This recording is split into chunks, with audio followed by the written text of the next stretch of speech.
America ਦੇ ਵਿੱਚ recession ਦੀਆਂ ਗੱਲਾਂ ਬਾਤਾਂ ਕਾਫੀ ਦਿਨਾਂ ਤੋਂ ਹੋ ਰਹੀਆਂ। ਕਿਹਾ ਇਹ ਜਾ ਰਿਹਾ ਕਿ ਹੁਣ ਰਿਸੈਸ਼ਨ ਆਊਗਾ, ਮਤਲਬ ਕਿ ਸਾਰਾ ਕੁਝ ਇੱਕ ਵਾਰੀ ਇਕਨੋਮੀ ਢਹਿ ਢੇਰੀ ਹੋ ਜੂਗੀ ਜਿੱਦਾਂ 2008 ਦੇ ਨੇੜੇ ਤੇੜੇ ਹੋਈ ਸੀ।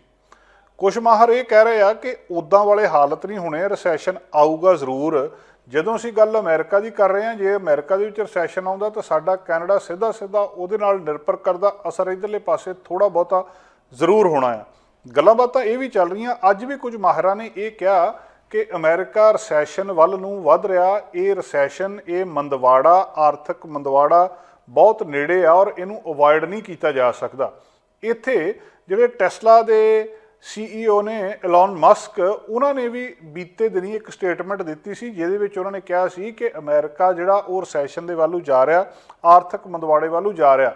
ਟੈਸਲਾ ਦੇ ਫਾਊਂਡਰ ਤੇ CEO ਇਹਨਾਂ ਨੇ ਇੱਕ ਵੀਡੀਓ ਦੇ ਉੱਤੇ ਵੀਡੀਓ ਰਾਹੀਂ ਕਮੈਂਟ ਕੀਤਾ ਸੀ। ਆਲ ਇਨ ਮਿਆਮੀ ਦੇ ਵਿੱਚ ਇੱਕ ਟੈਕ ਕਾਨਫਰੰਸ ਹੋਈ ਸੀ ਜਿਹਨੂੰ ਆਲ ਇਨ ਨੇ ਹੋਸਟ ਕੀਤਾ ਸੀ, ਪੋਡਕਾਸਟ ਆ ਜਿਹੜਾ, ਉਹਦੇ ਵਿੱਚ ਇਹਨਾਂ ਨੇ ਕਿਹਾ ਸੀ ਕਿ ਰਿਸੈਸ਼ਨ ਆਊਗਾ ਤੇ ਇਹ ਜਿਹੜਾ ਹੈਗਾ ਆ 1 ਸਾਲ ਤੋਂ ਲੈ ਕੇ 18 ਮਹੀਨਿਆਂ ਤੱਕ ਰਿਸੈਸ਼ਨ ਰਹਿ ਸਕਦਾ, ਆਰਥਿਕ ਮੰਦਵਾੜਾ ਰਹਿ ਸਕਦਾ। ਦੂਜੀ ਗੱਲ ਉਹਨਾਂ ਨੇ ਜਿਹੜੀ ਇਹਨੂੰ ਵੱਖਰੇ ਤਰੀਕੇ ਨਾਲ ਇੱਕ ਗੱਲ ਕਹੀ ਆ ਕਿ ਰਿਸੈਸ਼ਨ ਹਮੇਸ਼ਾ ਮਾੜਾ ਨਹੀਂ ਹੁੰਦਾ।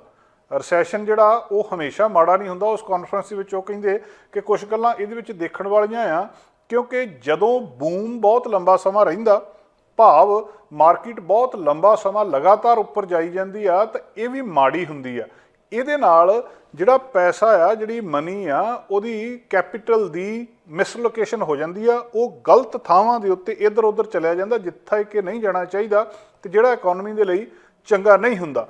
ਹੁੰਦਾ ਇਹ ਆ ਕਿ ਜਿਹੜੀ ਉਹਨਾਂ ਨੇ ਸ਼ਬਦ ਉੱਥੇ ਵਰਤੇ ਆ ਕਿ ਇਹਦੇ ਨਾਲ ਜਿਹੜਾ ਪੈਸਾ ਆ, ਉਹ ਜਿਹੜੇ ਲੋਕ ਜਿੰਨਾ ਕਾਬਲ ਨਹੀਂ ਹੁੰਦੇ ਉਹਨਾਂ ਲੋਕਾਂ ਦੇ ਕੋਲ ਕਈ ਵਾਰੀ ਜਾਣਾ ਸ਼ੁਰੂ ਕਰ ਦਿੰਦਾ, ਜਿਹੜਾ ਕਿ ਇੱਕ ਮਾੜੀ ਗੱਲ ਹੁੰਦੀ ਆ।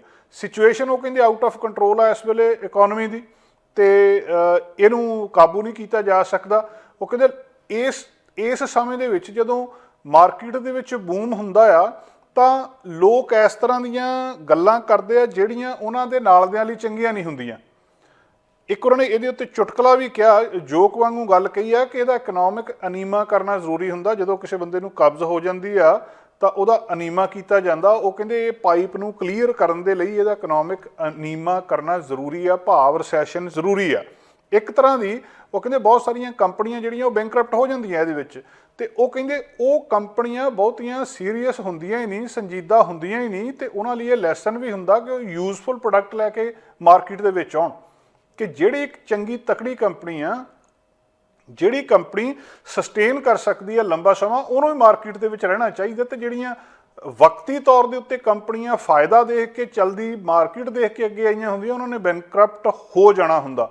ਸੋ ਬਹੁਤ ਵੱਡੀ ਇੱਕ ਉਹਨਾਂ ਨੇ ਸਟੇਟਮੈਂਟ ਇਸ ਮਾਮਲੇ ਦੇ ਵਿੱਚ ਦਿੱਤੀ ਆ ਕਿ ਜਿਹੜਾ ਬਹੁਤ ਲੰਬਾ ਸਮਾਂ ਇਸ ਤਰ੍ਹਾਂ ਨਹੀਂ ਕੱਟਿਆ ਜਾ ਸਕਦਾ। ਔਰ ਸੈਸ਼ਨ ਦੇ ਲਈ ਉਹਨਾਂ ਨੇ ਸਿੱਧਾ ਸਿੱਧਾ ਪ੍ਰੈਜ਼ੀਡੈਂਟ ਜੋ ਬਾਈਡਨ ਨੂੰ ਦੇ ਐਡਮਿਨਿਸਟ੍ਰੇਸ਼ਨ ਨੂੰ ਸਿੱਧਾ ਸਿੱਧਾ ਇਲਜ਼ਾਮ ਕੀਤਾ। ਉਹ ਕਹਿੰਦੇ ਐਡਮਿਨਿਸਟ੍ਰੇਸ਼ਨ ਨੂੰ ਜੋ ਕੁਛ ਕਰਨਾ ਚਾਹੀਦਾ ਸੀ ਉਹਨਾਂ ਨੇ ਕੀਤਾ ਹੀ ਨਹੀਂ। ਟੈਸਲਾ ਦੇ CEO ਐਲਨ ਮਸਕ ਦਾ ਰਾਸ਼ਟਰਪਤੀ, ਅਮਰੀਕਾ ਦੇ ਰਾਸ਼ਟਰਪਤੀ ਜੋ ਬਾਈਡਨ ਨਾਲ ਪਹਿਲਾਂ ਤੋਂ ਹੀ ਉਹਨਾਂ ਦੀ ਇੱਕ ਸੁਰ ਨਹੀਂ ਆ, ਤੇ ਇਸ ਮਾਮਲੇ ਦੇ ਵਿੱਚ ਉਹਨਾਂ ਨੇ ਕਿਹਾ ਕਿ ਉਹਨਾਂ ਨੂੰ ਜੋ ਕੁਝ ਕਰਨਾ ਚਾਹੀਦਾ ਸੀ ਉਹਨਾਂ ਨੇ ਨਹੀਂ ਕੀਤਾ। ਇਨਫਲੇਸ਼ਨ, ਉਹਦੇ ਤੋਂ ਬਾਅਦ ਇਹ ਸਾਰੀਆਂ ਜਿਹੜੀਆਂ ਵਾਈਟ ਹਾਊਸ ਦੀਆਂ ਉਹ ਕਹਿੰਦੇ ਪਾਲਿਸੀਜ਼ ਆ, ਇਹ ਸਿੱਧਾ ਸਿੱਧਾ ਉਹਨਾਂ ਦਾ ਜਿਹੜਾ ਇਹਦੇ ਲਈ ਜ਼ਿੰਮੇਵਾਰ ਆ। ਤੇ ਇਹ ਵੀ ਕਿਹਾ ਉਹਨਾਂ ਨੇ ਕਿ ਜ਼ਿਲੀਅਨ ਅਮਾਊਂਟ ਆਫ ਡਾਲਰਸ ਜਿਹੜੇ ਆ ਮਨੀ ਉਹਨਾਂ ਨੇ ਪ੍ਰਿੰਟ ਕੀਤੀ ਹੈ, ਜਿਹੜਾ ਇੱਕ ਵੱਡਾ ਕਾਰਨ ਬਣ ਰਿਹਾ। ਇਹ ਸਾਰੇ ਕੁਛ ਦੇ ਵਿੱਚ ਜਿਹੜਾ ਇਹਨੂੰ ਇਨਫਲੇਸ਼ਨ ਨੂੰ ਕਿਸੇ ਤਰ੍ਹਾਂ ਕੰਟਰੋਲ ਕੀਤਾ ਜਾਣਾ ਚਾਹੀਦਾ ਸੀ।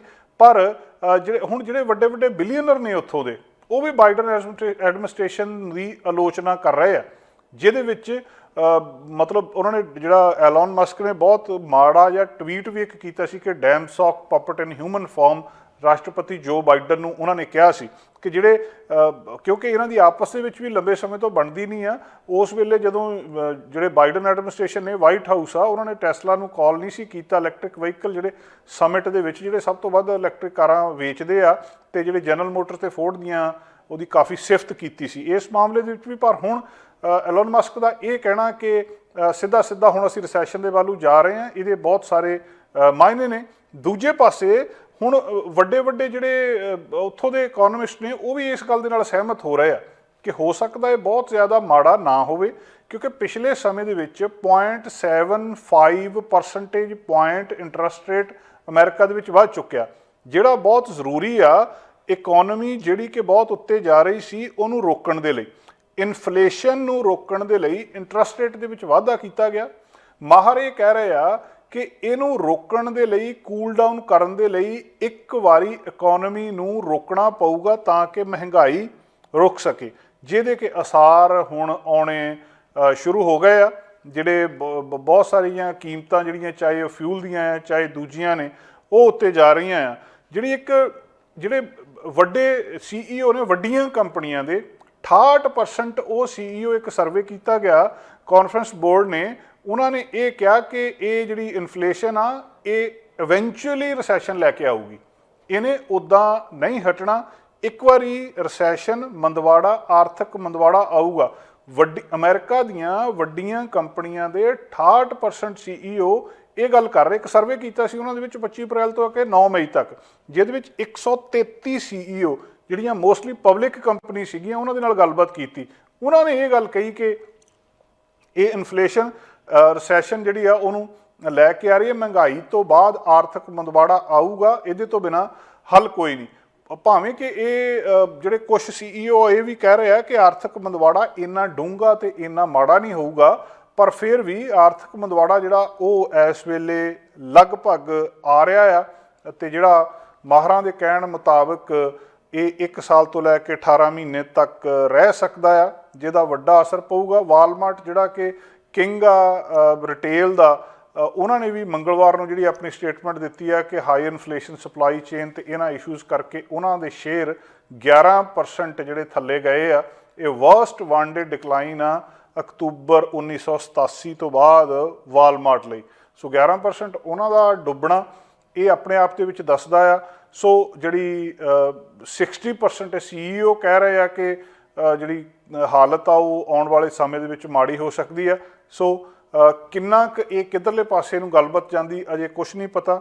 ਇੰਟਰਸਟ ਰੇਟ ਅਜੇ ਹੋਰ ਵੱਧ ਰਹੇ ਆ, ਰੁਕ ਨਹੀਂ ਰਿਹਾ ਸਾਰਾ ਕੁਛ, ਪਰ ਇਹਦੇ ਨਾਲ ਵੱਡੇ ਵੱਡੇ ਮਾਹਰਾਂ ਦਾ, ਵੱਡੇ CEOs ਦਾ, ਐਲਨ ਮਸਕ ਦਾ ਇਹ ਕਹਿਣਾ ਕਿ ਅਸੀਂ ਇਸ ਵੇਲੇ ਰਿਸੈਸ਼ਨ ਵੱਲ ਜਾ ਰਹੇ ਹਾਂ, ਇਹਦੇ ਨਾਲ ਲੋਕਾਂ ਦੇ ਵਿੱਚ ਚਿੰਤਾ ਪੈਦਾ ਹੋਣੀ ਸੁਭਾਵਿਕ ਆ। ਸਾਡਾ ਹਰ ਇੱਕ ਪ੍ਰੋਗਰਾਮ ਦੇਖਣ ਤੇ ਸਾਡੇ ਨਾਲ ਜੁੜਨ ਲਈ ਸਬਸਕ੍ਰਾਈਬ ਕਰੋ ਚੈਨਲ ਪੰਜਾਬੀ ਤੇ ਨੋਟੀਫਿਕੇਸ਼ਨ ਲਈ ਬੈਲ ਆਈਕਨ ਵਾਲੇ ਬਟਨ ਤੇ ਕਲਿੱਕ ਕਰੋ।